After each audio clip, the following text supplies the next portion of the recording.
అమరావతి చట్టబద్ధత ఏర్పడి గజెట్ ఏర్పడ్డాక మొట్టమొదటిసారిగా మన నియోజకవర్గంలో ఈ కార్యక్రమానికి రావడం మనందరూ కూడా ఎంతో సంతోషకరమైన విషయం అని చెప్పి మీకు తెలియజేస్తా ఉన్నా. ఇక ఆ సబ్జెక్ట్ కానీ రెవెన్యూ సబ్జెక్ట్ మీ భూమి మీ హక్కు కార్యక్రమానికి గౌరవ ముఖ్యమంత్రి గారు ఇచ్చేశారు. ఆ అంశాలు అన్ని కూడా రెవెన్యూ మంత్రి గారు ముఖ్యమంత్రి గారు మీకు వివరిస్తారు. ప్రధానంగా ఈ 22 నెలల పరిపాలనలో ముఖ్యమంత్రి గారు నారా చంద్రబాబు నాయుడు గారు నాయకత్వంలో కూటమి ప్రభుత్వం పనిచేస్తున్నటువంటి తీరు మీరందరూ ఒకసారి ఆలోచన చేయండి. సూపర్ 6 కార్యక్రమాలు అమలు, మన నియోజకవర్గంలో అమలవుతున్నటువంటి సంక్షేమ కార్యక్రమాలు కానీ అమలవుతున్న కార్యక్రమాలు మనందరం కూడా బేరీ చేసుకోవాల్సిన అవసరం ఉంది, గుర్తు చేసుకోవాల్సిన అవసరం ఉంది.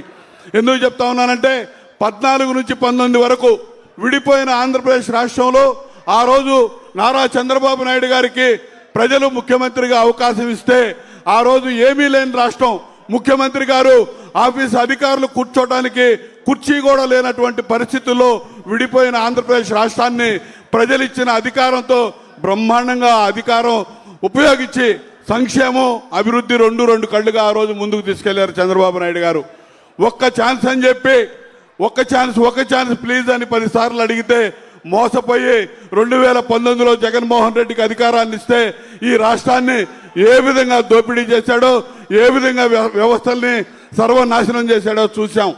అమరావతి విధ్వంసం, పోలవరం వినాశనం అన్ని చేసి వెళ్ళిపోయినటువంటి పరిస్థితి. ఈరోజు ప్రజా జీవితానికి పనికిరాడని 11 సీట్లకి పరిమితం చేశారు ప్రజలు.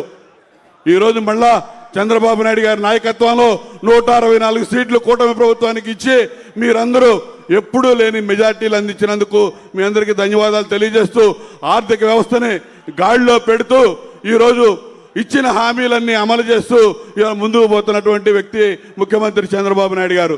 దాంతోపాటు మీరు చూడండి 14 నుంచి 19 వరకు మన ముఖ్యమంత్రి చంద్రబాబు నాయుడు గారు అధికారంలో ఉన్నప్పుడు మన నియోజకవర్గాన్ని అన్ని రకాలుగా అభివృద్ధి చేసుకున్నాం. ఎప్పుడు జరగనటువంటి అభివృద్ధి ఆ 5 ఏళ్ల కాలంలో వారిచ్చిన అవకాశంతో సీసీ రోడ్ల నిర్మాణం కానీ, అదేవిధంగా లంక గ్రామాల్లో పోతాలంక లిఫ్ట్ ఇరిగేషన్ స్కీమ్ కానీ, రహదారుల నిర్మాణం కానీ అన్నీ బాగు చేశాం. 19లో అధికారం మారితే మొత్తం విధ్వంసానికి గురైనవి. డెల్టా ప్రాంతం బ్లాక్ కాటన్ సాయలు ప్రతి సంవత్సరం రిపేర్లు లేకపోతే మొత్తం పాడైపోయే పరిస్థితి. ఆ పరిస్థితిలో రోడ్లన్నీ విధ్వంసానికి గురైనవి. మళ్ళా ఈ 20 నెలల కాలంలో మన ముఖ్యమంత్రి చంద్రబాబు నాయుడు గారు వచ్చిన తర్వాత అభివృద్ధి కార్యక్రమాలన్నీ శరవేగంగా ముందుకెళ్తా ఉన్నాయి అనేది మరి మీ అందరికీ గుర్తు చేస్తూ అదే అంశం ముఖ్యమంత్రి గారికి తెలియజేస్తూ ఇంకా డెల్టా ప్రాంతం సార్ 1,13,000 ఎకరాలు 20,000 ఎకరాలు హార్టికల్చర్, మిగతాదంతా మాగాణి భూములు ఉన్నాయి సార్. దయచేసి మీ విజన్కు తగ్గట్టుగా 2047 విజన్తో మీరు ఏ విధంగా పనిచేస్తా ఉన్నారో ఆ విజన్కి తగ్గట్టుగా వ్యవసాయంలో కూడా మార్పులు తీసుకొచ్చి హార్టికల్చర్ పంటలు పెంచడానికి కూడా మేము కృషి చేస్తామని కూడా ఈ సందర్భంగా తెలియజేస్తున్నాను సార్. ఇక్కడ మా దగ్గర ఈ తుంగభద్ర డ్రైన్ మీద కానీ, అదేవిధంగా కొల్లూరు ఫెర్రీ దగ్గర కానీ, పెదపులివారి దగ్గర వంతెనలు అవసాన దశలో ఉన్నాయి సార్. వంతెనల నిర్మాణానికి మీరు సహకరించమని చెప్పి ఈ సందర్భంగా కోరుతున్నాను సార్.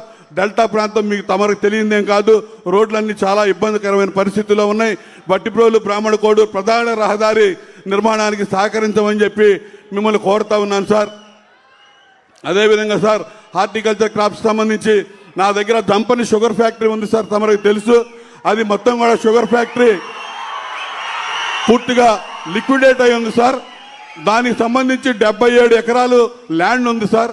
చిన్న దానికి సంబంధించినటువంటి సమస్యలు ఉన్నాయి సార్. అవి తీర్చితే మీరు ఎంఎస్ఎంఈ పార్కు కింద బ్రహ్మాండంగా అభివృద్ధి చేయడానికి, అగ్రి బేస్డ్ ఇండస్ట్రీస్ తీసుకురావడానికి ఉపయోగపడుతుందని చెప్పి తమరికి గుర్తు చేస్తా ఉన్నాను సార్. వీటికి ఉదయం రేపు మీతో మీటింగ్ ఉంది సార్. ఇవన్నీ కూలంకషంగా చెప్తాను, ఇప్పుడు సమయం లేదు కాబట్టి వాటన్నిటికీ సహకరించి రైతాంగం 100% వ్యవసాయ ఆధార ప్రాంతం, వ్యవసాయం మీద ప్రత్యక్షంగా కానీ పరోక్షంగా కానీ 190 మంది ఆధారపడి జీవనం సాగించేటటువంటి ప్రాంతం సార్.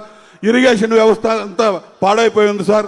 ఇరిగేషన్ అదేవిధంగా డ్రైనేజ్ కాలువల నిర్మాణానికి కొంచెం పొడుగు తీయడానికి డీసిల్టింగ్కి నిధులు ఇమ్మని చెప్పి సందర్భంగా కోరుకుంటూ ముఖ్యమంత్రి గారు మరొకసారి మీరందరూ హృదయపూర్వక హర్షధ్వానాలతో స్వాగతం పలికి